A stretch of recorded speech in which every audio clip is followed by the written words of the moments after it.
Good evening, ladies and gentlemen. Ed Fields here along with Kendrick Williams. Rogan Smith is out. And our guest co-host is Erica Wells Cox. And, a lot of things. It's Eric, what's her name? Rogan is out with the flu, I think. I feel something. Yeah. I don't feel normal. I feel headachy. I feel... It's going around. And, I don't think I mind this. If I could just have this, I don't mind that. I don't like sore throats and coughing. I could deal with the pain. I take some Advil or something. You ain't got no Advil on you. That's what I meant to ask you. I do. I know you do because women carry that stuff around. Do you need some? Yes, please. See, I don't have any space in my new purse. Let me see this place. Give me this place. Okay. Oh. Quite light, I might ask. I might I add. hope I didn't take it out. And very organized. And you have a purse within a purse. I think Very good. What is this? Oh, that's my recorder. Okay. When I was I should learn my lesson. Ed is not When I was in high school, I don't know if you've ever done this, Kendrick, and I know you might think this is too open, but I was in school, I was in class, and I went into someone's bag, Yeah. a woman's bag, Yeah. and I pulled out this thing, and I was a little, let's say, naive, so I kind of held it up and said, "What's this?" Oh, Lord. I thought it was a syringe. I thought she was on drugs or something. Oh, boy. But of course, it was the big pawn. So I I have never heard it referred to. I essentially am never going in a person's purse again. Well, As you should not. you just went I into did, my but purse, but you knew. I know you have sections and all that, so I'm Right, not going to deal so with he that. was Yeah. careful. Okay. And there's not a lot to Yeah, see. and I'm looking for anything light colored. I'm not touching anything light colored. Okay. No, Right? so no Advil in this purse. You don't have any Wrong Advil? purse. It's in the other purse. Well, you have a trunk and you don't have it in there. Yeah, because that's a lot of I stuff in know. there. I think you have it in when there and you can't find it. No. It's in the smaller purse because you And where's that? transfer stuff and then it's at home. Sorry. And my mind was already joyous I know, about and having I pain was free. very happy that be able I to give it had to you. it. Yeah, I thought I yeah. had it. Anyway, you don't. So, I failed. So, a couple of things over the weekend, one of the problems why I have very little to say is because I don't do anything. But I did go to the soccer, and I want to say that it was very well done. Good. That it was very well presented, very professional, and I think it's important to say that's why I'm assuming that the big GOV had very little to do with it. Okay, so it's just it was very well done. It was very well presented, and everyone enjoyed it. myself. Yeah, And the games were good? yeah. Awesome. And Bahamians don't play when it comes to Bahamians, No. They went out there, they support Full them, support. and when game was over, even though the next game was championship, empty. Oh, gone. Empty. We gone. That's We gone what home I now. know. It was mass Yeah, exodus. we hated that. So they came out to cheer Yeah, on the cheer whole on. team? Yeah. And then we were gone. Especially since I was against the big U.S. Ah. Yeah, And what yeah. and what was the result? Forgive me, I don't 4-2. know. Okay, the yeah, U.S. US, won. for the yes. U.S. Yes. Yeah, but the Bahamas did very well.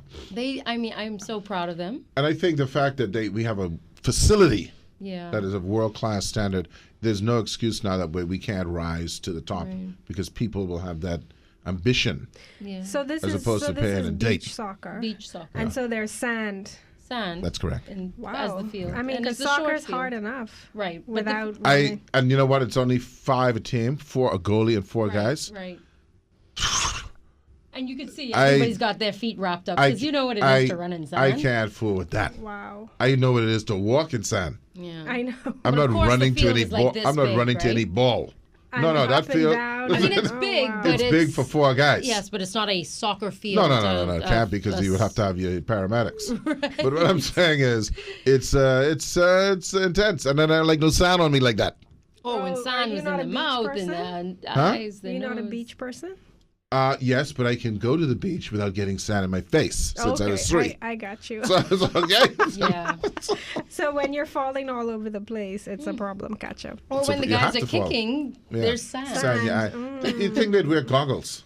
No, I think I'm going to invent some No. beach soccer goggles. that looks retarded. Yeah, but just yeah. So anyway, that's that. The other dimension, before I get back to some other news, the other thing that I saw was I see a man, Trumpster.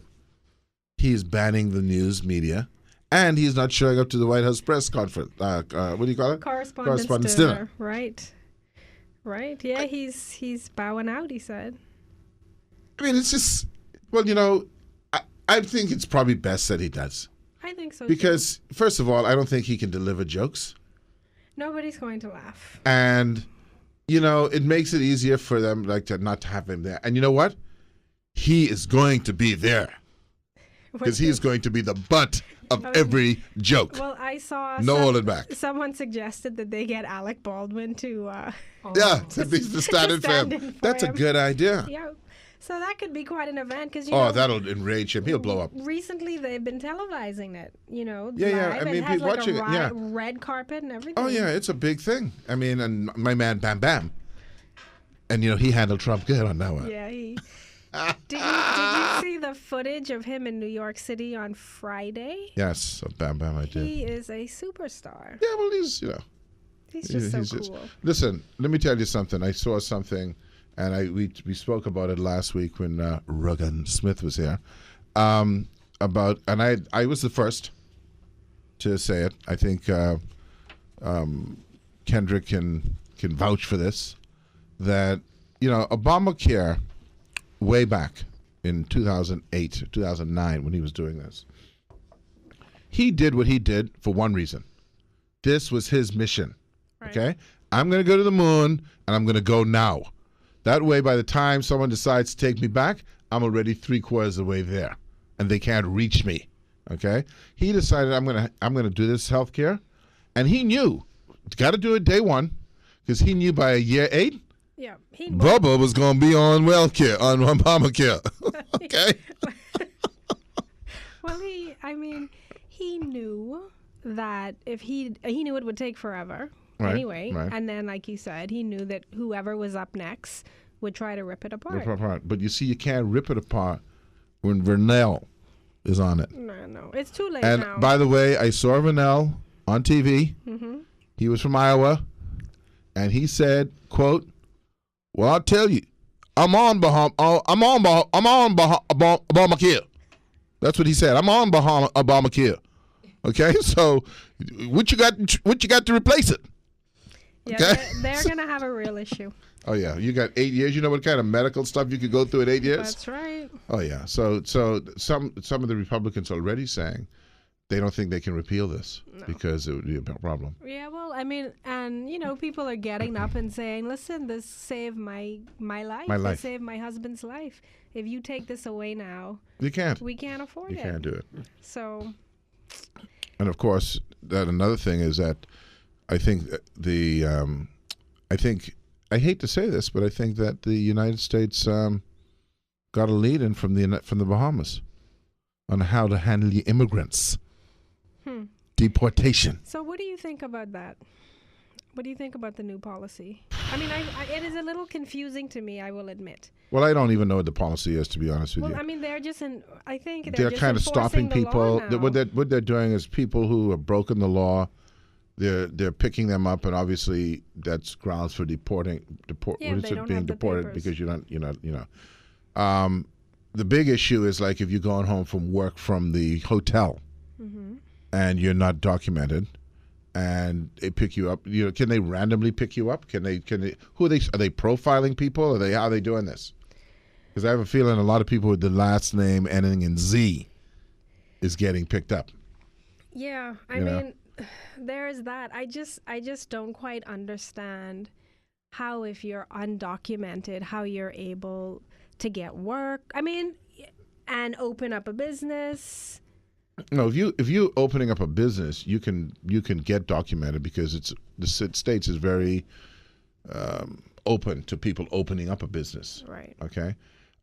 It's where people want to people want to hire people for cheap labor, so they do it. No, I know. There's that. They pay them cash. I know there's that aspect to it, and their economy, in some respects, depending on what it is, relies heavily on undocumented migrants. As does even in the Bahamas. Right. Exactly. But it just amazes me how there's so much that they can do without documentation that here you cannot do. Well, up until recently, because, you could go to the hospital and go to school.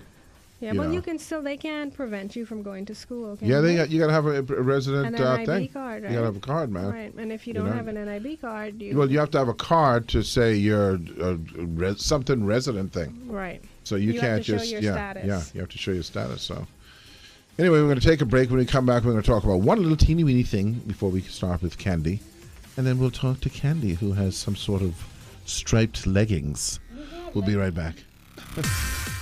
Good evening, ladies and gentlemen. Ed Fields here along with Erica Wells Cox and Kendrick Williams. We have Candy up, and we're going to talk to her in a couple seconds. By the way, it was a very interesting weekend. A lot going on. There's a lot going on. You had the Rum Festival. You had. Oh, by the way, I got to do this. I got to do this plug. It's a plug. You had the soccer, and you had some other things going on. You had other goings-ons. Is that how you say it? Goings-on, about town. But I got to tell you about this one. On Saturday, no, is it Saturday or Thursday? I think it's, let me tell you what it is right now so I can get it. There you go. The Nassau Cup, I got to promote this.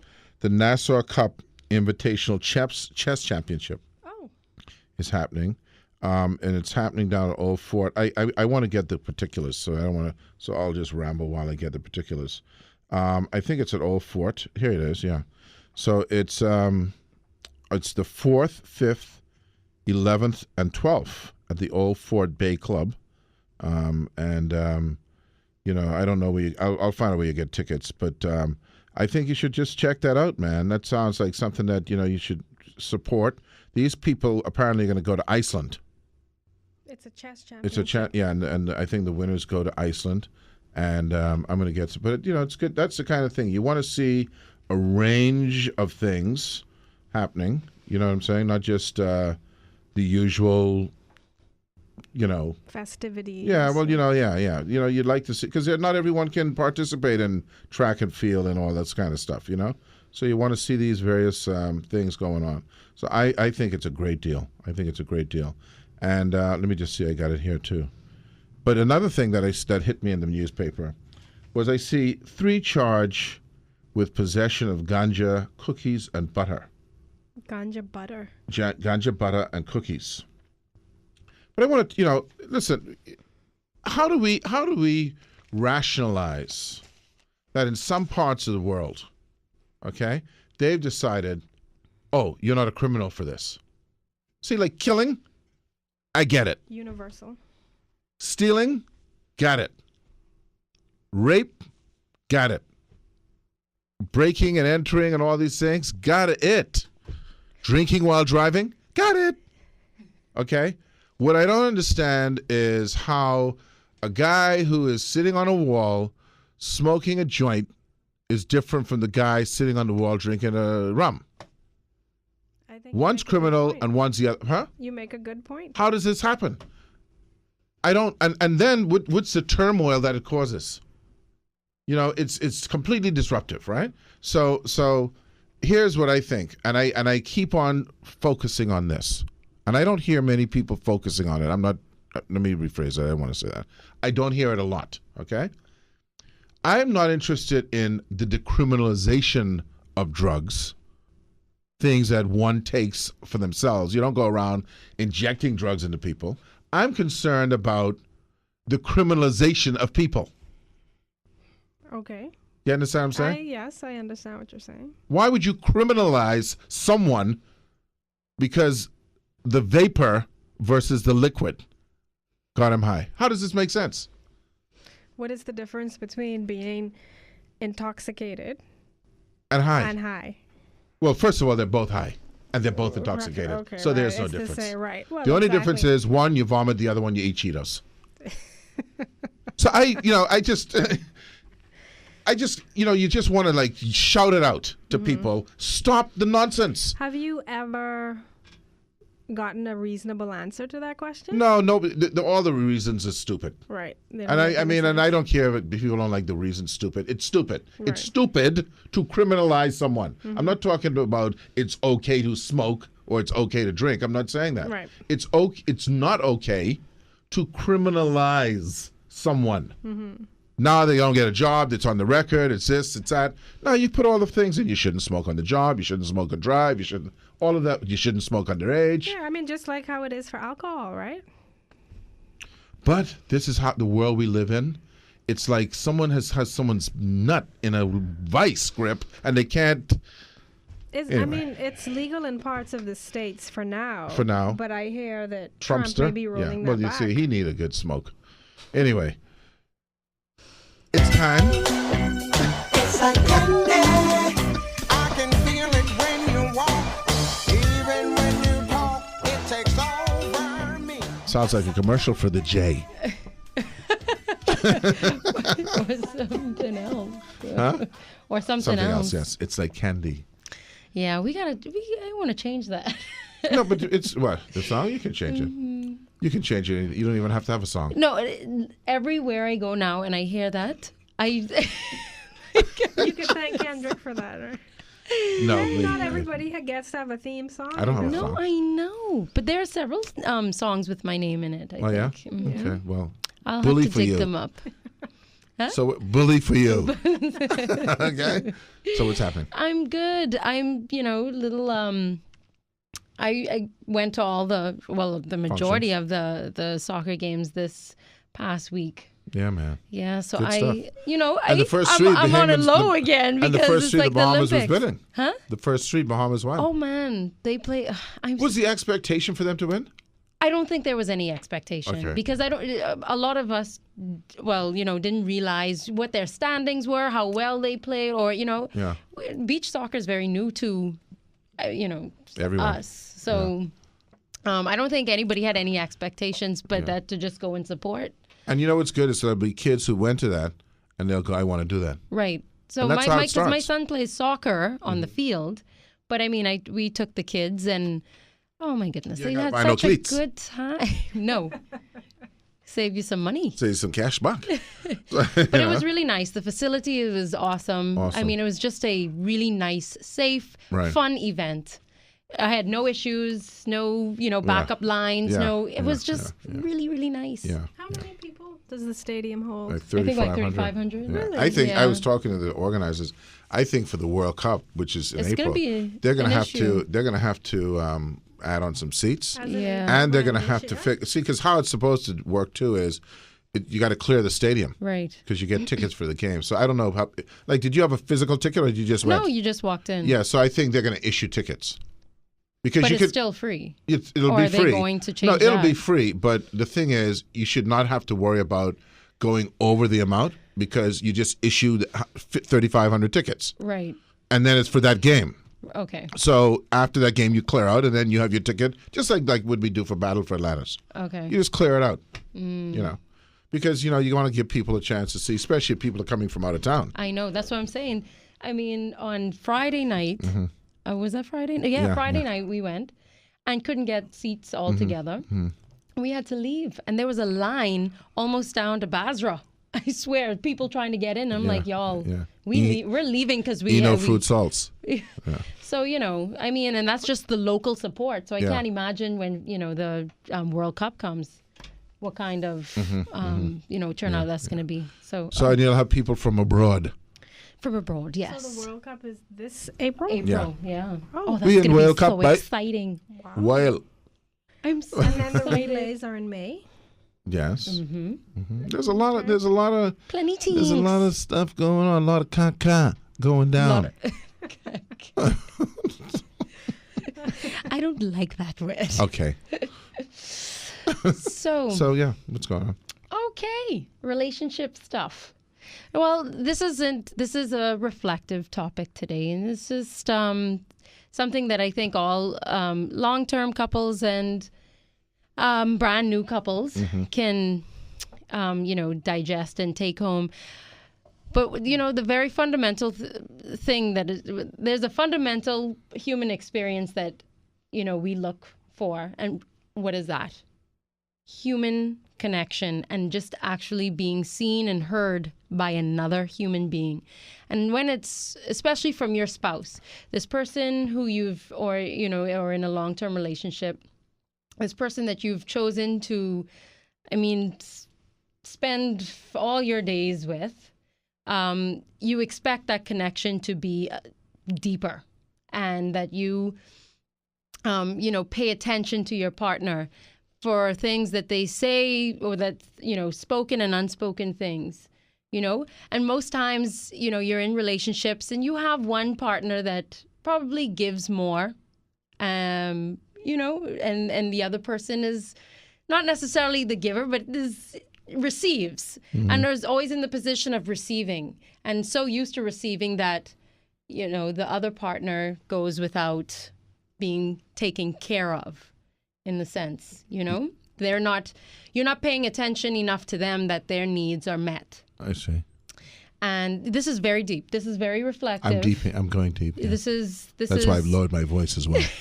Because for the most part, I think there are a lot of relationships like this. Yeah. And that's what, and that what tends to happen. And then you get into these back and forths, and sometimes you have a partner that does not, or isn't comfortable enough, or isn't the type of person to say, listen, this is what I need from you right now. I'm really stressed, but I don't need, all of whatever it is that's going on at home. I just need you to be supportive. I need you to, I need you to take care of me during this time. Yeah.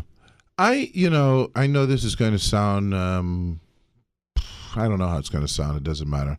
I was actually talking to someone this weekend about, relationships and marriage and all that kind of stuff. And what I really feel is that who made these up? Who made these expectations up?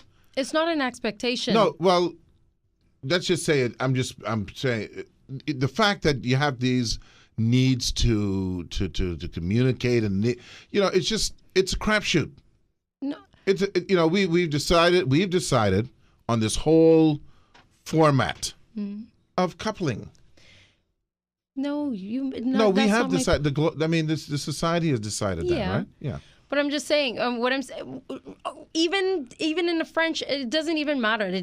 Take the couple away, take being married away. The fundamental thing that humans want is some like. And they can find that. You hear me, you see me, right. You care enough about me to pay attention to the things that I like or that I need. So let me ask you this then. I think that people can find that. I think the problem is, and I'm not just talking physical, the problem is that in the paradigm that we set with the couple that attempts to, because let's put it this way, you could have a scenario with a relationship, right, where the thing that you need, that person is completely incapable of giving. Right. They could just be the way. They might want to give it to you, they might want to do it, but that's not them. Okay, so you can seek that type of support. Let's suppose it's a creative thing you're doing, right? And the other person isn't creative. You might be able to seek that support from someone else, but then the partner gets a little tense because you're filling that particular void that he or she may not be able to fill somewhere else. But it doesn't weaken your relationship. But that's how we set it up. Yeah, but but this is what I'm saying with this topic, right? Though, Ed, all right. So you decide to couple, and you're with this person. My thing is, when you're giving, people rarely give the other person what they really need. You remember the book, The 5 Languages of Love, right? No, I don't. Yeah, you do. Because you've read it. I don't read. No, I definitely haven't read that.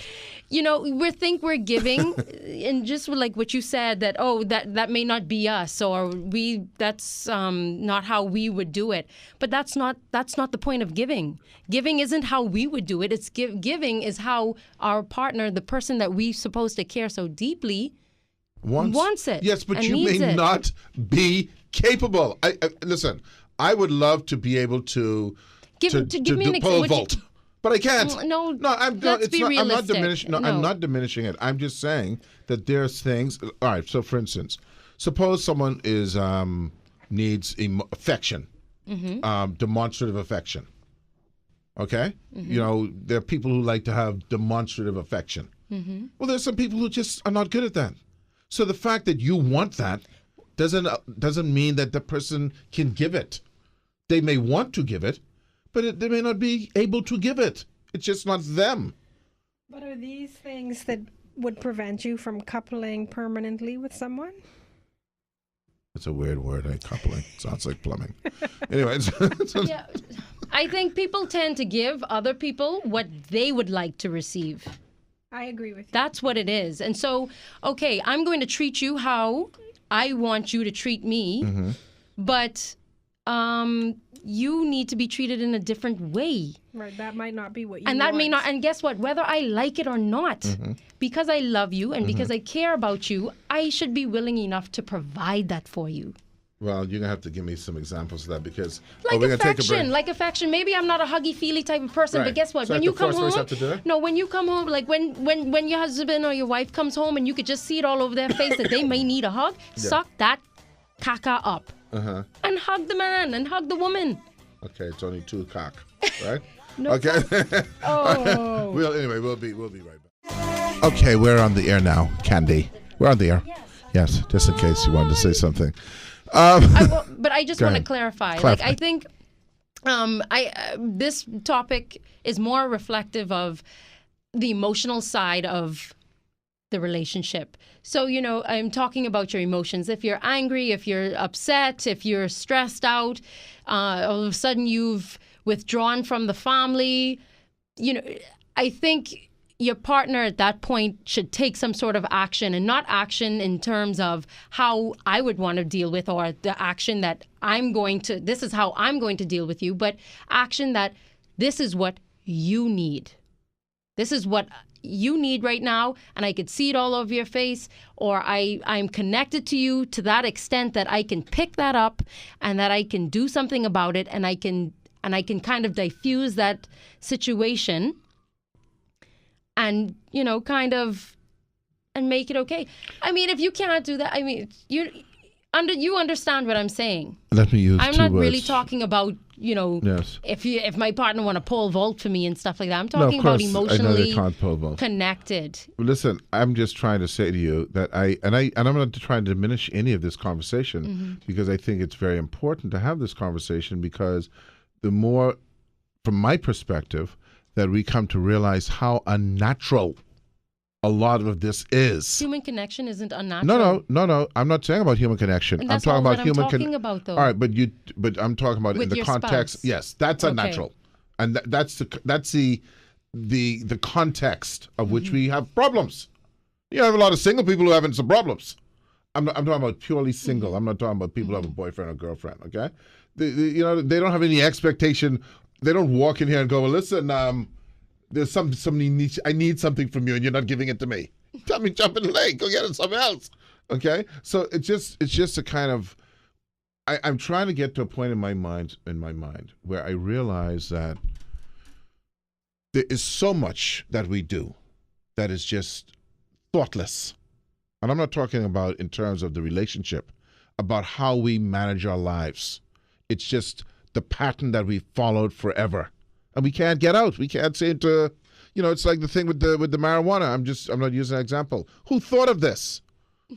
Who made this decision? But yet all of us now are thinking, oh, Candy. Oh yeah. You know, she smokes some dope. You know, she's a criminal. How do you get to that thought process? So there are people planting these things in our head. So I just think that we would be better off what you do, and that is just continue talking about things. Well, okay, and that's fine. As opposed to prescribing. So what would maybe. you do with your relationship with your child? How do you mean? You mean? Yes. How do you respond to your child? Well, you talk. No, what I'm saying is, if you read your child and you are connected to your child enough to say that, listen, you give your child what they need and and how they need it.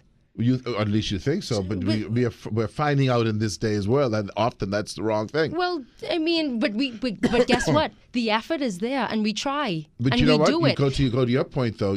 What you said earlier, we give them not what they need, but what we think they need. Well, I said, but some people, if you know your child, some parents react to their children in the way that they know their child. Like, okay, you know what? I cannot come hard at her, or I can't do. I have to go this route with her, or some people. So what I'm saying is how we react to our children.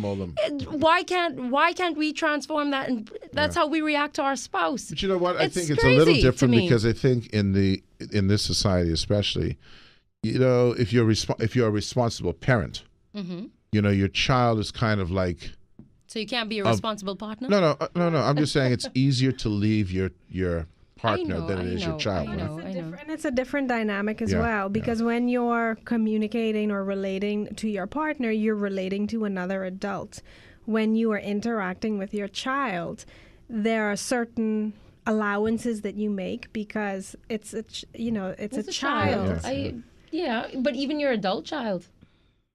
Well, I mean, but then the dynamic of that relationship changes too. But you're still different with your child. What we've proven here is that you're it's softer a very with your child. Well, some people are. See, some people aren't. Because you get some people, man, who rough. Listen, they have whole continents who are rough. Yes. Not some. You see, we have the luxury in this part of the world. I'm being honest now. We have the luxury in this part of the world of actually even having this conversation.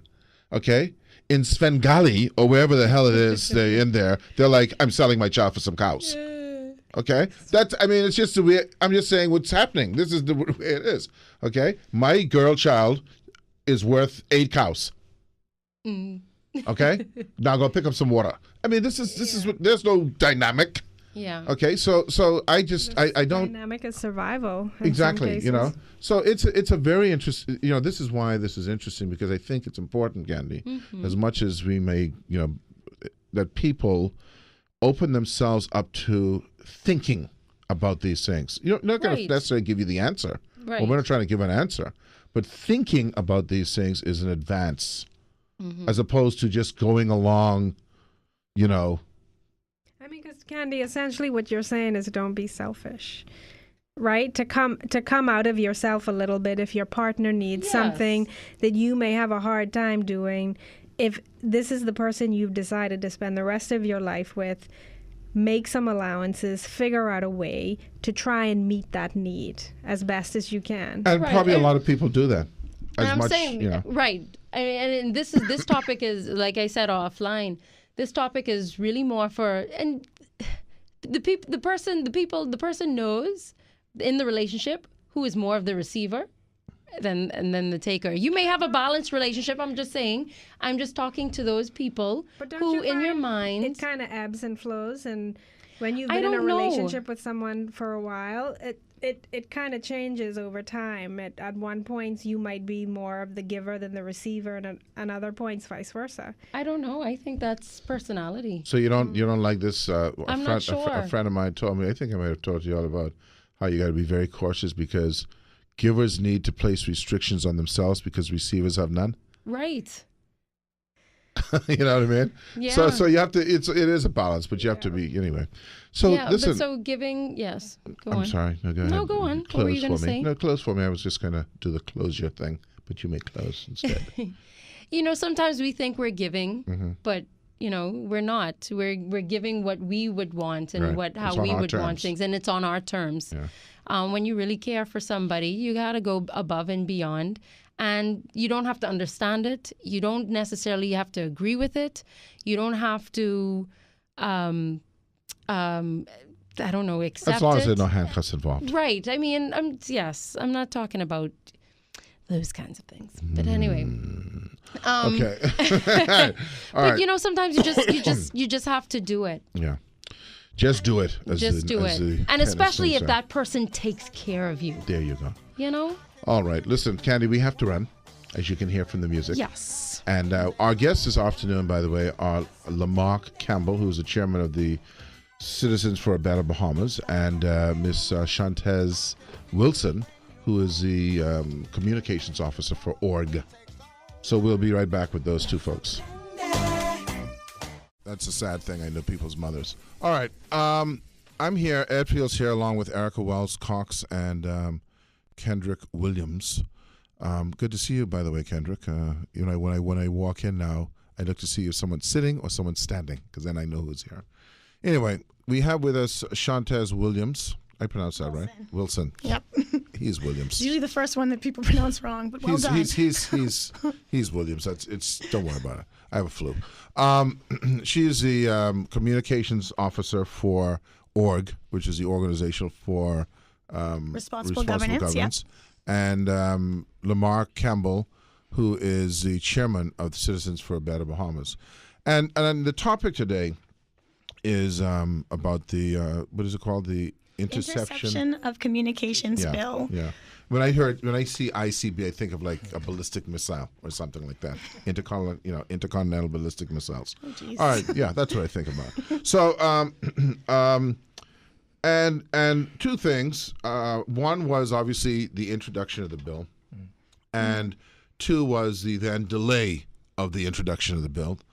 And the first thing I heard on the bill, and I actually thought it was a kind of a sane position, was from Mr. Smith, Fred Smith, who made it very clear on the outset that the bill was needed, because the old bill of 74 was antiquated and didn't account for modern technology. But at the same time, it's one of those things you have to be cautious about because you don't know where you're going to end on that slope. What I think the general public, because the general public isn't reading this stuff. This is for you guys to read and tell them. What I found was a little concerning was that quickly it escalated, and it escalated without, say, comparisons being done. So, in other words, to the guy on the street, it might have seemed like, oh no, this is the only country that's ever done this on the planet, and we're doomed. Okay? As opposed to, no, this has been done in many countries because it's required for national security, but we have to be cautious about making sure. But is that a good enough synopsis? Yeah, I mean, I think that that kind of reaction is natural to this kind of content in a vacuum. And unfortunately, because of the way that it was tabled and came to light via third party, it was in a vacuum in a lot of ways.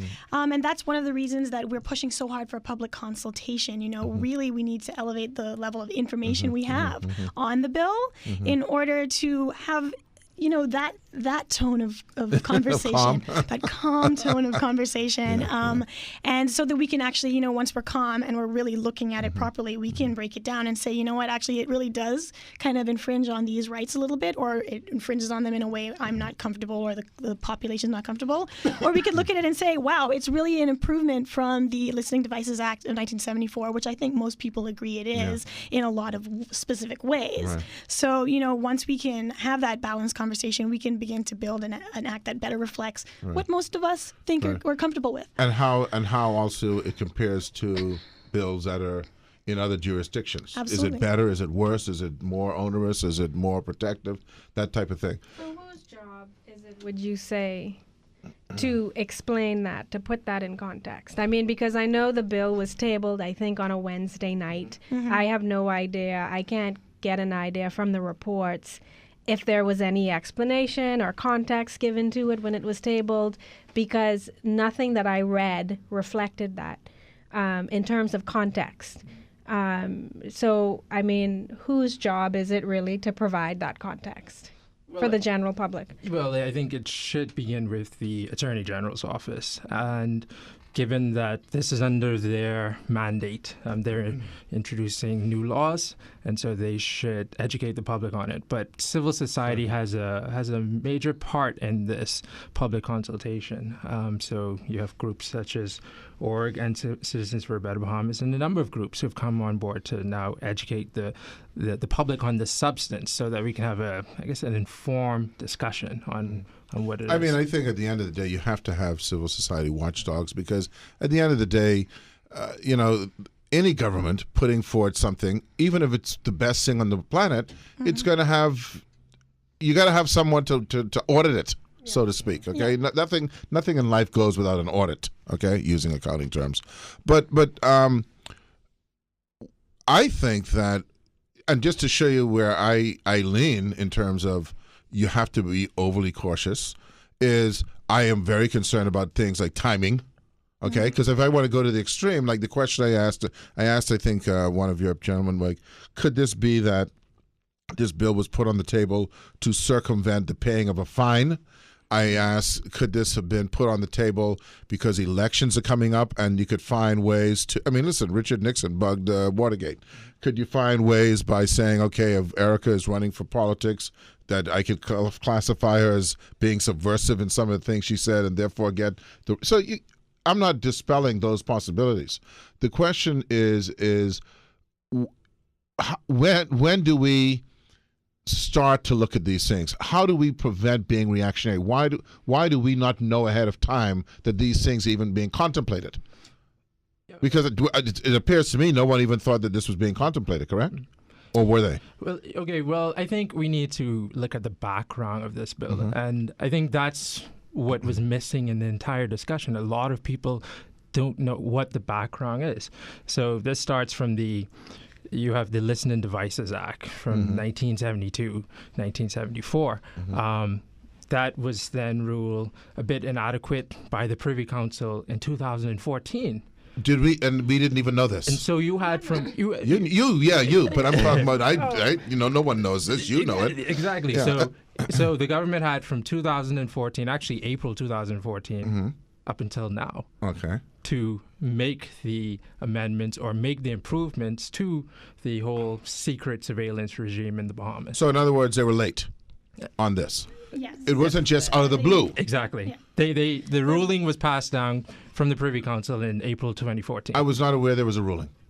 I'm now. Obviously, but I'm just saying, I don't think that the average guy on the street thought that there was any ruling, that this was a reaction, this was a criteria, something. Just like someone woke up and said, you know what? We got to start sneaking around. That's what I thought.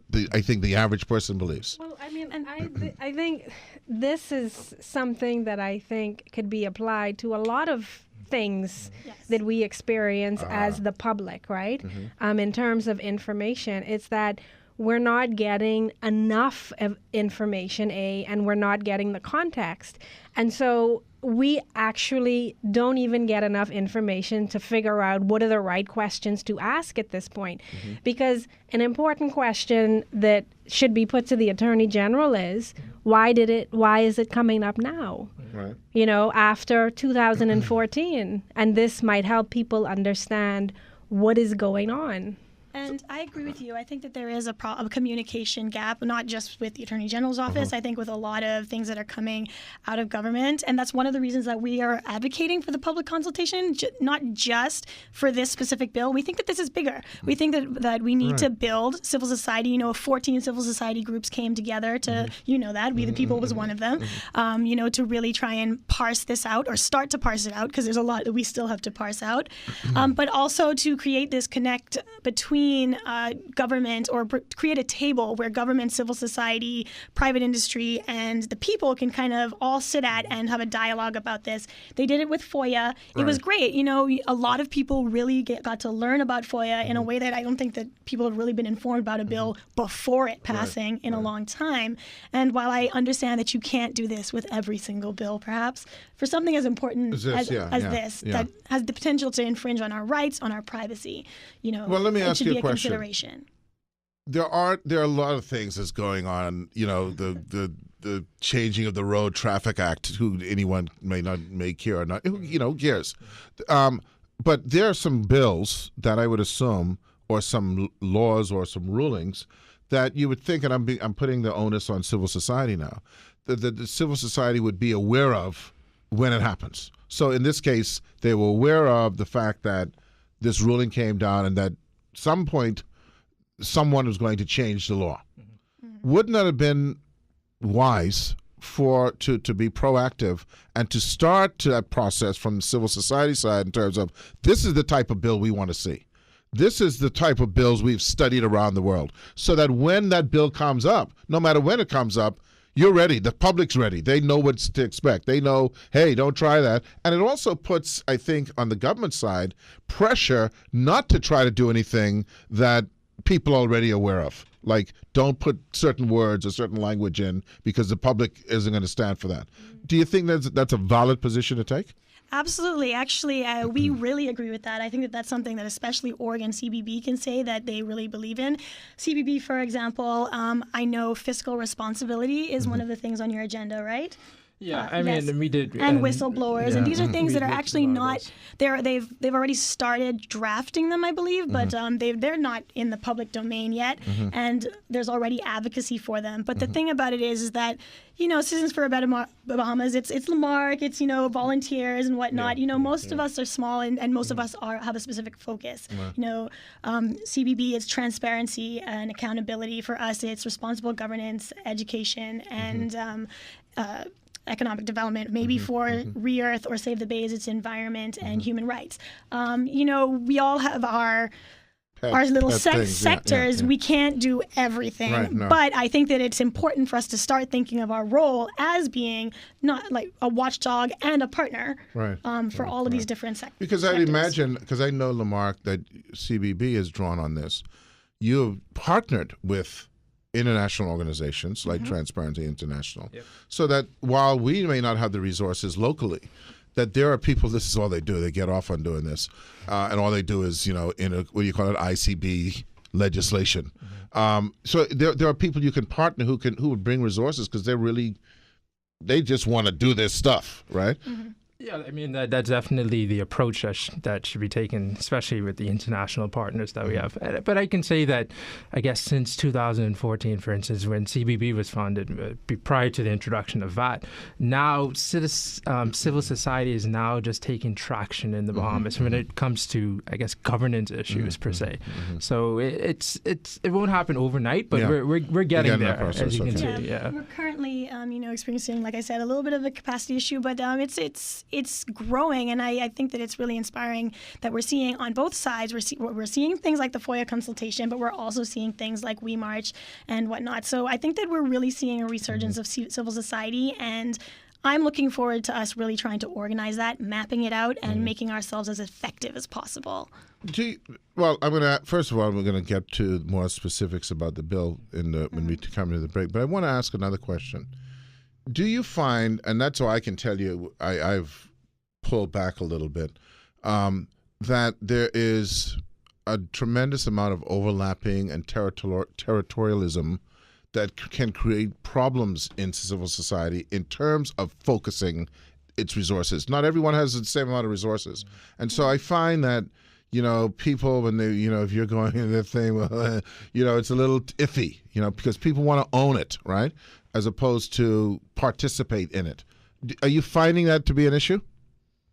I think that at any given time you get people with different agendas, because that's the thing. We're coming to the table to work together, and this is on 3 different issues now that we've had incredibly diverse civil society groups, everything from the environment to education to sometimes labor movement persons, industry professionals, and of course accountability and governance persons like us. We've come to the table. We have all these different agendas, but we're trying to unite for one purpose. And you're going to get disagreements and cross purposes, but for the most part, I find that we're able to divide labor and really find synergy where it exists. And I think that everyone has a role to play. And there's the great thing some about a coalition is that you can still be independent and kind of, you can come together when you need to, but you can still step back and say, actually, I need to go this way on this issue. So, just to piggyback off of what Ed was saying, do you find, have you experienced political interference? When I say that, I don't mean in terms of necessarily a party coming in and trying to influence you, but just sort of the politics that kind of can overtake any kind of organization. Some of the ads that I see for some civil society groups look kind of ugly and can be quite political, which I think takes away from the whole purpose of what the group is supposed to be doing. How do you deal with that within your various organizations? I think speaking on behalf of Citizens for a Better Bahamas, we don't face that because we try to advocate for the changes, but working along with the government in that aspect, but also holding them accountable. And second, so it's not always just attacking the government. just having a constructive conversation with them. Well, I'll tell you, it's very good to see young people like yourself, because I think it is new, and it's good to see that young people are heading in this direction rather than simply looking for politicians to solve the problem, as opposed to putting government to task. And I don't mean that in a confrontational way, but questioning, examining, analyzing, and most of all, compiling information. Now, what is in your, and let me see how much time we got before the break. We got time. If you had to pick out what your biggest concerns are about the bill as tabled, what would they be? I'm going to just preface it by saying what I said in the introduction of yourselves for the show, and that is, I think all sane people agree that there has to be a bill to modernize, and that we do have threats, but the big thing is, where does it go beyond possibly breaching your privacy issues? Where do you see the bill in regards to that, and where do you see the bill handling that balance? Well, okay, I think to go back to, as I said, the Privy Council case, it was Melvin Maycock Sr. Versus the Attorney General and the U.S. government, whatnot, on the drug extradition matter. What happened is that the Privy Council, they had to determine whether the Listening Devices Act actually had the adequate safeguards to uphold our constitutional rights. So you're talking Article 21 of the Constitution, which is our right to privacy, Article 23, which is our right to freedom of expression. So the Privy Council actually ruled that the only question under the Listening Devices Act that is questionable, the only section that's questionable, is if there's an independent supervision of authority, anything granted underneath it. So in other words, who gets to say yes exactly to bugging Lemarque? So right now under the Listening Devices Act, I just try to keep it simple. Exactly, because right now you have 3 individuals who can authorize the listening of any private conversation. Okay. That being the National Security Minister, the Commissioner of Police, right, and also you have the Comptroller of Customs. Okay. Is authorized. Those are the 3. So they could just wake up tomorrow and say, because see, that's what we should really be scared about, that they could wake up tomorrow and say, yeah, we have a feeling that Shantez is sneaking in some stuff here. Let's bug her. And it doesn't even have to be that reason where they want to bug you for. They want to bug you for something else, but they use that. Yeah, and I believe that they only have to consult the Attorney General. So even if the Attorney General says, I don't agree, I think that they still have the power to do it. By the way, does the Attorney General have the power to do it, or just those 3 people? Just those 3 people underneath the current regime. Oh, yeah, under it. So in theory, this is where the PR always goes awry, and government can't do it. They can never get the PR right on anything. So in theory, if it was it would have been a smart way to PR this, would have been, we're trying to protect your rights. Because that's what this bill is. That's what the Privy Council. They do that after the fact. Say again? They did say that but it's too kind late of then. after, I'm talking about that's how it should be introduced. Right. They tabled it without saying anything. To bring it. They had a strong case for it. I think that's a really strong But did they protection. That actually sucks. table it without saying They anything? tabled it without saying anything. Yeah. So the conversation only opened after the fact that there was pressure from civil society. When I was a kid, I learned something the hard way. This is a semi-medium long story. I decided to have a birthday party for my teacher. And I went to every class. I was at Zivers College, primary school. And I decided to go to every class and say to each teacher in the class, listen, we're going to have a 6th grade teacher student come to your class and mind the students while we have a birthday party for our school, our class teacher. I'm telling you, I did this, Mrs. Prince. I forgot to tell the headmistress. So she came out, and I was washing her car for a month, okay? Simply because the PR was not done properly, man. Manage the Okay? story. Okay? All right? If I had gone and told her, maybe she would not have been as pissed off as she was. You've got to get the information out there, because then it takes on a life of its own, and then it's difficult to corral it back in. Yeah, Okay? you get ahead of the narrative. You got to get ahead of the narrative. And so is it your position that what you see on the table is a workable piece of legislation that just requires some tweaking to satisfy the general public? I'm going to bounce that to Lemarque. Well, definitely. It is a step forward from the Listening Devices Act. It is better than that. But however, as I mentioned, the Privy Council did say there's only one thing that's questionable. Who decides on what... who decides to give approval for listening to private And what conversations? does the new act say? But now, the Attorney General's office, what they did is they expanded that. Not only they provided us with the safeguard. They now have the Attorney General can now make an application to the Supreme Court judge ex parte. For an application to and listen. so can the Police Committee as well? No, the Commissioner of Police has to now go to the Attorney General, request. Minister of National Security as well? They have to now go to the Attorney General and Customs. request this. National Security. And you can correct me, but in my understanding, the Minister of National Security actually can give an order. And I didn't see anything within that clause. Let me see if I can find it. So he can bypass the court? No, I mean, right now you have the safeguard of the court. Okay. That is the fundamental, the positive aspect of this bill right now. Part 5, Section 24. They have to. They have to go They before have the to. court. Yeah, so ex now parte. they have it's up to the judiciary Exactly. to decide whether they can execute this warrant however they want to. They have to give specific reasons why, and there's a time frame, and they have to destroy the information after Yes. a particular period of time, correct? Yes. Yeah, underneath the previous act, well, the Listening Devices Act, they did have to That same destroy. thing. They had to destroy the information. So there's another interesting thing about this, because while all of y'all are having your little meeting about me, I don't know that you're having the meeting about me, correct? Exactly. I mean, otherwise it would defeat the purpose, right? Yeah, exactly. So I could just be an innocent citizen, and you decided, Kendrick decided, he's the whoever he is, the national security guy or whatever, that Ed feels is a threat. So he then goes to Lemarque, the Attorney General, and makes application. I assume he's having to produce evidence that Ed needs to be bugged.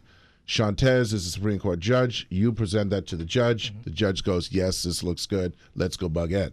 But I don't know this is going on, Yeah, obviously. and furthermore, if someone is privy to that knowledge and somehow compromises it or makes you privy to that knowledge, it's a criminal offense, right? Exactly. It's a criminal offense. Now, Subject to 50. this is what I always am afraid of when it comes to like the sodium pentothal, which is my favorite drug. You know, the truth serum.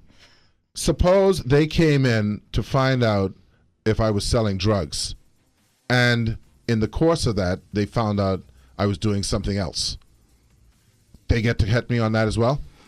It's only within the scope of the warrant. Right. So the judge would basically say what the scope of the warrant covers. Right. And that basically they want to get evidence for any criminal matter. Right. So, but if So they that's what it is. stumbled upon something else that was egregious in Ed's past or in his communication, yeah. would then they have to go and apply again? Or would they be able to use that information that they got in that sting? Well, like I said, it's just within that scope of the warrant. Right. So Yeah. then they will have. They That would would be have a to go different. back. That would be another We're criminal case. gonna clear Another this up. criminal We're gonna be case, right yeah. back because that's a very important point. Yeah. We'll be right back. Ed Fields here with Miss Shantez Wilson. I got it right. And but I think there's also like you have a dash name too, right? Dillett Wilson. Yeah, Dylan Wilson. Yeah, she is Erica Cox. Yeah. So what's that? Wells Cox. Cox. What did I say? Erica Cox. Okay, yeah, Wells Cox. Lemarque Campbell with us from Org, org. Shantez is from Org, and Lemarque is from Citizens for a Better Bahamas. So I think what is good about this exercise, folks, is that it is really highlighting this whole consultative process. That's the paramount thing. But getting more to the specifics on this bill, would you say then that you, as a collective, are focused on 2, maybe 3 things? One, the timing, which I think is kind of out there now because, it's been delayed. And there's a consultative process, although maybe not defined. And that's the other thing. We have to have a defined process, not just ad hoc, right? That's really what we're fighting for. And 2, the independence of the granting of permission and 3, the wording. Now, 2 or 3 words that you folks are concerned about is, one of the words is subversive. How do you get around that? There is subversion. If Erica Wells Cox, a very dangerous underground person, decides that she is going to start compiling arms and to take over the country, that's subversion. You cannot use that, you can't come up with it's subversion. So how do you get rid of that word? Yeah, that's the thing. It goes back to Woodbridge rule that the only concern was basically the independence of the approval to authorize the interception of communication. But now there's a broadening of the scope of the interception. Now when you have subversion and you have the term of public morality, these are defined in the bill, in the current bill. The judge who grants permission, is it one judge? Yeah. So perhaps maybe you should look at something more of a panel of judges. Yeah, it's a judge in chambers. It's what? A judge in chambers. Yeah. So should it be maybe looked at, I think the Patriot Act, if I remember correctly, they have recourse in there where you have a panel of judges or a panel of people rather than just one person. Could perhaps maybe that kind of wordage or filter be introduced, or is that too onerous on the government when they want to move in? I mean, definitely. I mean, just so you have even more of impartiality towards the granting of these authorizations. Right. So definitely, that's the thing. With this conversation now, it's just generating a lot of amendments that can be made, a lot of ideas that can improve this actual bill. So we're not saying that we're against the bill. Right. It just needs to be amended. Tighten it up. Right. And it seems to me that it's less onerous than, say, even the issues that you had with the FOI bill. I mean, where there was a whole long laundry list. This one seems to be a little bit more compressed. Is that accurate to say? Definitely. And I mean, I think partially it's about the stage in the process we're at. I mean, the Freedom of Information bill, we had a good amount of time to really comb through the bill and get together. I think we had 33 recommendations, 7 of which were accepted, 4 of which we're still fighting to get accepted. But as we continue in this public consultation, and yes, we would like the parameters of that to be defined. We are still in contact with the AG's office, trying to push forward forums for the public to access this. I think we'll probably also have some kind of chamber for CSOs to interact directly with their office. But yeah, as this moves along, we really invite persons who are experts on constitutional law and whatnot to pour over this and get your suggestions to the AG or to us if you don't want to go directly to the AG. Campaign242.org has all of our contact information.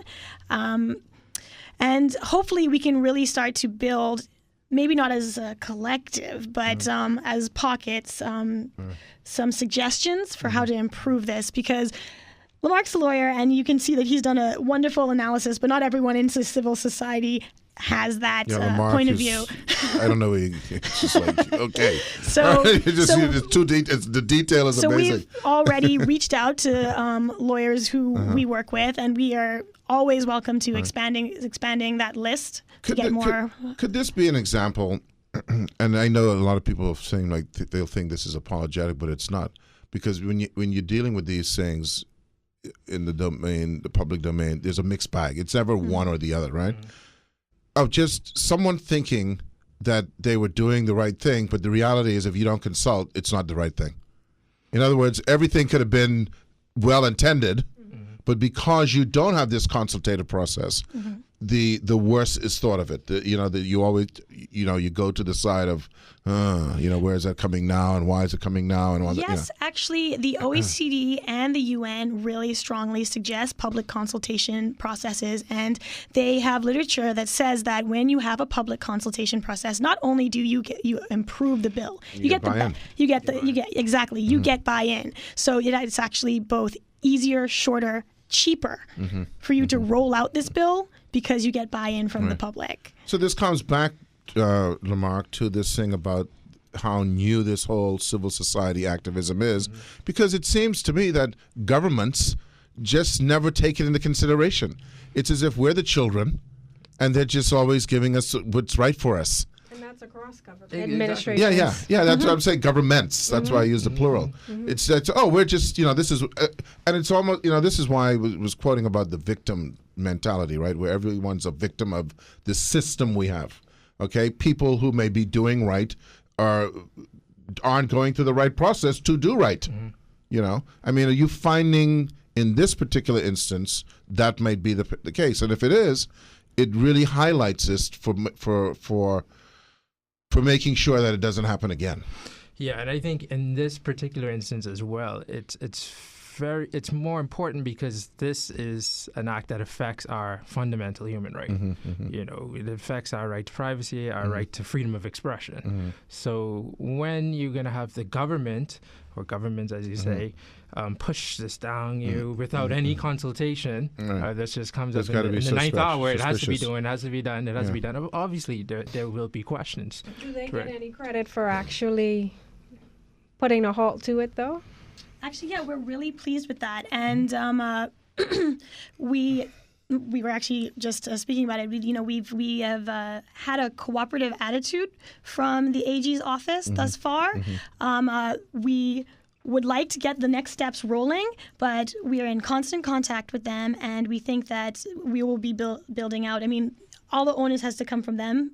We believe, but we are here to support, and we've put out a statement to that effect, saying our appreciation for that this has stayed. We think that it's a testament to the fact that the AG has recognized the voice of the people, recognized that the majority of people are wary of this, and that is important. Our voices does all matter. legislation come through the AG's office? Yeah, the AG's office. They have their legal draftsmen, and they. So this then is the best opportunity, if you have that spirit, excuse me, of cooperation, to really not only focus on this particular thing, which is very, very important to focus on, but to focus on, okay, now that we've got this thing, let's now put into place, and I don't know if it requires legislation, Lemarque, you can tell me, into place some sort of statutory requirement for consultation, for a process. Is that the next step? Yeah, I mean, that is definitely the next step. That's something that we've been advocating for. And so I know that's actually in the National Development Plan. But, it all comes down to the political will. So whoever government of the day, if they decide that they're going to consult with the public, that's what it all comes down. So it comes down to political will and civil society organizations holding them accountable to that. So now they've delayed the bill for public consultation. And so now what happens? I mean, I had asked off air earlier if they had sort of release the details of how this consultation is going to work. I mean, how does that usually work? They have town hall meetings. How do they usually go about it? So I think that they're still hammering out the details of this. It's not been a long time since she's announced that she's going to open it. It's been about a week. Right. So I think they're still hammering out the details. I know that they're in the process of creating a platform for people to interact online and ask questions and get information. Or at least that's what I've been led to believe. I think that they want to have multi-levels. I think that they will be having a public forum like a town hall, and I know that they are interested in more meetings with civil society organizations and other representative organizations that will bring with them the thoughts of their constituencies. So we're looking forward to more organizations really trying to take a look at this and let me ask you this. Form an opinion. You're obviously forming a relationship or being recognized, when I say you're, the collective, as an avenue for consultation. But of course, quickly you can become the enemy as well. So what is the process then now also that civil society, because it can't just be, 18 people who are, the consultors or the consultants, I should say. What is your process for disseminating that down more so that you're creating a consultative process for the general public?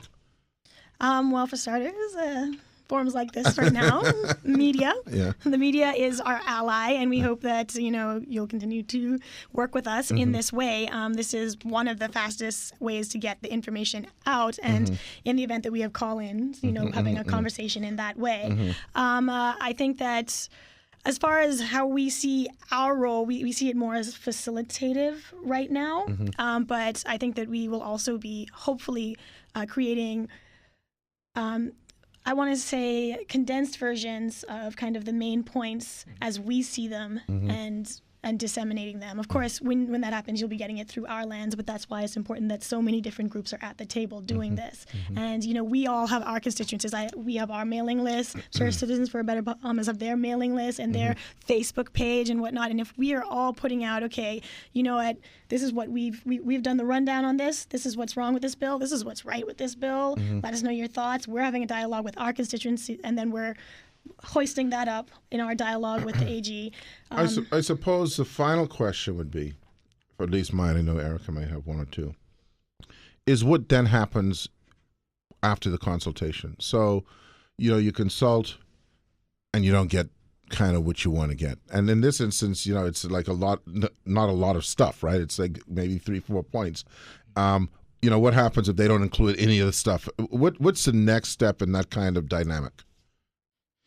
Well, there are several different opportunities in the process of a bill becoming an act, becoming a policy, that you have opportunities to try and make changes, and you can only really just continue to push. I think that we just need to recognize as both, not just civil society, as citizens, that our job isn't over. And that's one of the things that we're recognizing now with the Freedom of Information, for example. We were really happy to see 7 of our suggestions included, but 4 of them, and 4 that we consider to be very important, were not. So we're continuing our advocacy. We still have the opportunity in Senate for that to be, for recommendations to be sent back.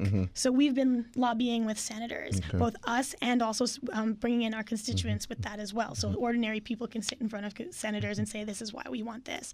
And then even if failing that, with bills, when it becomes an act, rather, you have an 18-month trial process, right? And during that time, there is opportunity for amendments again. And during that, if you can continuously make the case, it is our belief that you can find the compromise at the very least. So I think from now, we're just starting to get the public engagement. And so once we get the force of the public, then Believe it or not, where this is going to go. Believe it or not, I think that is probably the biggest hurdle, is just once you can get the public realizing that they have the capacity to engage as opposed to just shrugging it off. I think that's a huge hurdle. And it's just really empowering the public voice, because I want to just really acknowledge the role that the public outcry had in bringing this halt about right now. Yes, the CSOs, we sat with the AG and maybe we did some of the organizing, but at the end of the day, it was all of these different voices from all over the country that were saying, what is happening? Like, really hold up for a second, that really tipped the scales. And as long as we continue to empower people to have those voices, I think that as we go into Senate or the 18-month, we will gain momentum with our advocacy. Well, listen, we got to run. I want to thank you folks for coming by.